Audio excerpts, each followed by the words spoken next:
Well, as you guys saw in my complete Apple Home Smart Tour, I love smart devices, especially HomeKit. I'm all in on HomeKit, so I thought in this video it would be fun to kind of go in the backyard and show you some of the devices I've been using outside for motion sensing and automatically turning on fans, controlling garden hoses, floodlight cameras, and more. Number one, probably my favorite device for the backyard has been the Eve Aqua. This is the latest generation. It supports thread connectivity, so it's been super reliable, super fast to connect, and it's been really responsive anytime I want to control it. So what this device does is it actually connects to a spigot that's outside of your house, screws onto that, and then you connect your garden hose to the other end of the Eve Aqua. And then you open the garden hose spigot so it's constantly on, and the Eve Aqua actually controls the flow of water. This is actually super convenient because my spigot here in the backyard is actually behind a large appliance. It's really hard to get to, has been annoying to connect the hose, turn it on. And so now with the Eve Aqua back there, I actually never have to go back there and reach back, screw or unscrew the spigot again. Anytime I want the garden hose to turn on, I can just tell the assistant, turn on pool hose, and it'll just turn on. What's amazing is too, the Home app actually lets you program an auto off timer. So I actually have it programmed to whenever I enable the garden hose or whenever it starts flowing water, it will turn off 1 hour later. This has been really great filling the pool. If the kids get in it and they splash a lot, the water level goes down, and I want to refill it, but in the past, I've actually left it filling and then forgot about it, and it's just about to overflow. Well, with the Eve Aqua, I never have to worry about it. I can put the hose in the pool, turn it on, and I know it'll turn off in an hour. And one of the challenges of using smart home devices outside, especially backyard or front yard, is the distance from Wi-Fi routers or other Bluetooth devices if they connect that way.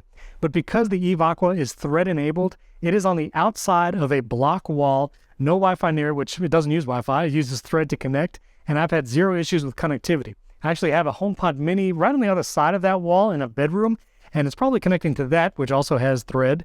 And again, I've never had a disconnect, and it turns on and off really fast. So the Eve Aqua, either for irrigation, anything with a garden hose, or you just want to be able to turn it on and off and time it, has been an incredible device. So 2 thumbs up for the Eve Aqua. Now this next device is also an Eve device. They have not sponsored this video, and I've just bought a lot of their stuff in the past because they have great outdoor stuff. But this is actually an Eve motion sensor.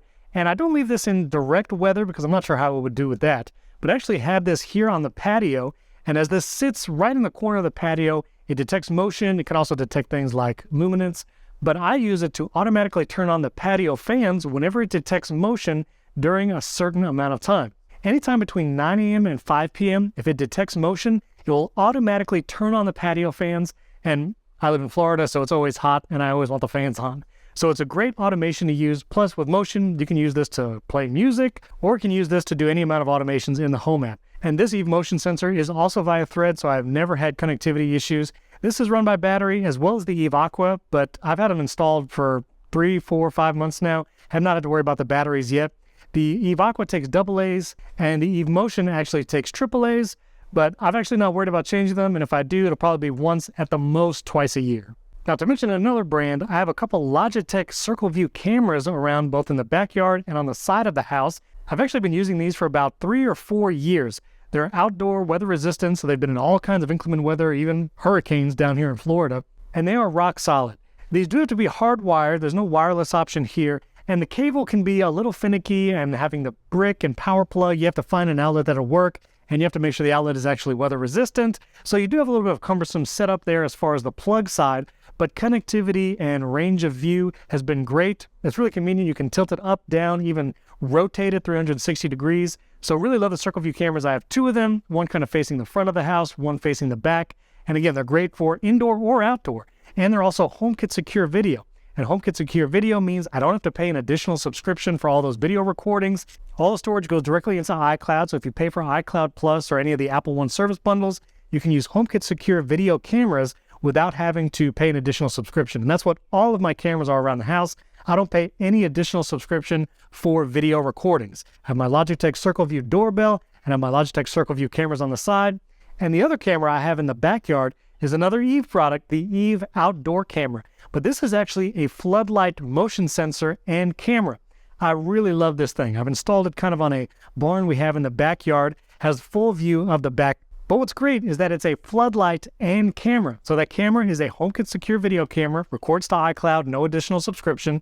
It is also a motion sensor. So anytime there's motion, the floodlight can turn on, and you can adjust those settings in the Eve app.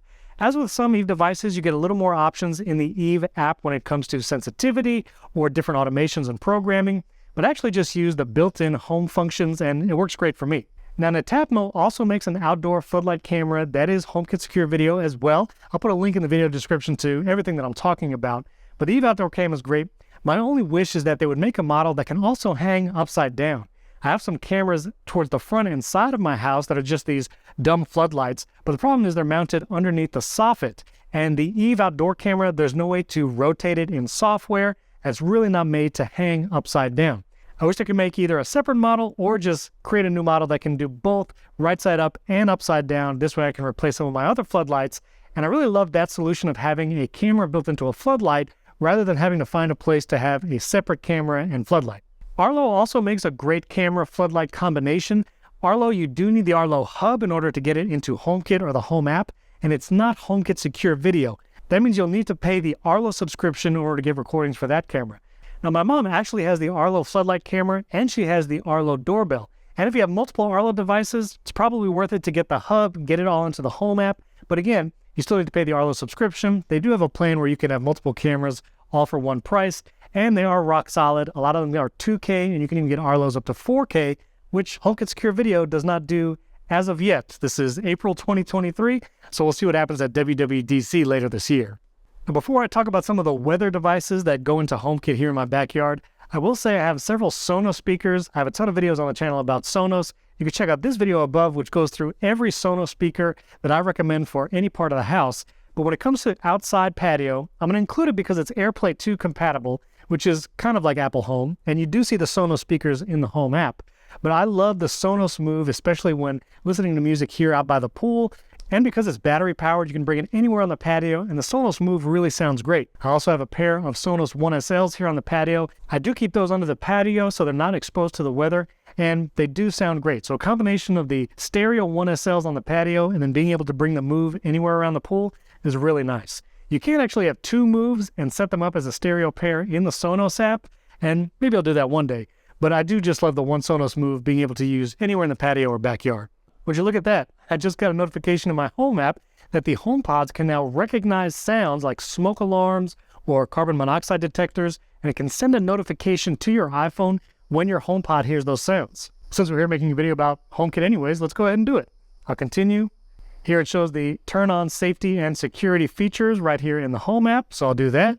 I don't see anything else here in the app after I click turn on, so I guess now I have notifications turned on for smoke alarms and carbon monoxide. So there you go. All right, the last couple devices I'm going to show you are actually weather devices. I actually have two here. One is from, you guessed it, Eve. This is the Eve Weather. Again, this sits outside, has a little screw hole in the back so you can mount it to a wall.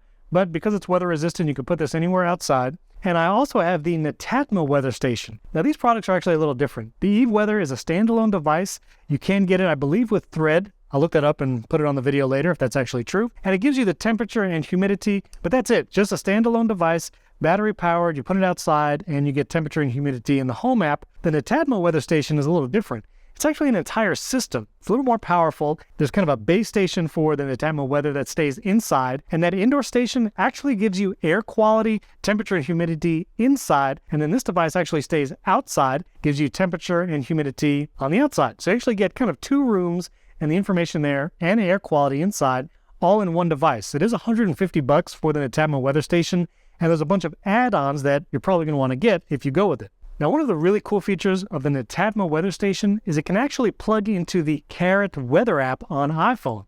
Here I've actually chosen it as one of the data sources for my weather. And the Carrot weather app will actually take into account what the Netatmo weather sees and include it in things like your temperature and humidity. Hyper-local temperature and humidity, because this sensor is literally right outside my house. So it's really cool that you can actually put it in an actual weather app and then use that widget on your iPhone, and you're seeing the temperature right outside your house. Now, in addition to that sensor that stays outside for temperature and humidity, you can actually get a rain gauge that connects to the Netatmo weather station and an anemometer, the thing that measures wind speed. You can get that too. Now, I didn't get the wind speed measurement yet, but I do have the rain gauge. And so basically you set this up, it'll tell you how much rainfall has happened, gives you trends, things like that. So pretty cool device, not inexpensive. It's about $75 on Amazon. Links in the description for everything. But because I live in Florida and we're going to be heading into like hurricane season in a few months, I thought it'd be interesting to actually get a rain gauge and monitor the rainfall, see what the trends are. Now, the one annoying thing about the Netatmo rain gauge is this is all that comes in the box. And it has a screw on the bottom for like a camera or tripod, but it doesn't give you a stake or anything to actually put this in the ground.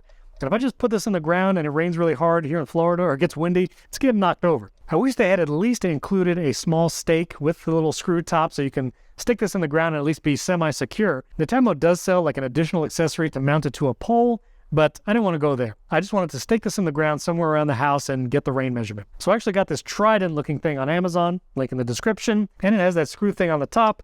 And so this is the first time I'm doing it. I didn't check if this fit beforehand, but there we go. Putting the Netatmo rain gauge on top of this metal pole thing. Also, the Netatmo rain gauge did not come with batteries, so I'm gonna have to get my own batteries to put in it. Editor's note, just kidding. The batteries were inside the rain gauge the whole time. But I'm going to set this up outside, stake it in the ground, and I'll be able to pull those rain measurements into the Netatmo app as well. Unfortunately, the Apple Home app doesn't show you things like rainfall or wind speeds. You have to go to the Netatmo app for that data. So hopefully in future HomeKit upgrades or Apple Home updates, Apple will put that kind of data in the Home app, because then you can do some cool automations as well. I talked about the motion detector automation I have to turn on the patio fans. I actually changed that. I now use a temperature automation. So using the Netatmo weather station, I created an automation that says any day between 9 a.m. and 5 p.m., if the temperature is over 78 degrees, turn on the patio fans. I've actually found that to be more reliable than the motion sensor triggering of the automation, and this way the fans are already running when I come out. So having that outside temperature, especially in your backyard, and if you've automated some of your fans, it's a really cool way to automate your backyard. So those are some of my favorite backyard HomeKit devices. If you have some, let me know in the comments. What do you use in your backyard, your front yard? I know people have lots of projects like smart gates and things using Homebridge. So let me know in the comments, what are your favorite outside HomeKit devices? Drop a like, subscribe to the channel. And if you haven't seen it yet, you can check out my entire whole home tour that shows over 100 Apple Home and HomeKit devices, all running around the house, from light switches, motion sensors, smart lights, Philips Hue, TV sync lights, and all of that. Check that out above or in the link in the description. I also put it right here on the end screen if you stay to the end. Thanks for tuning in. I'll catch you next time.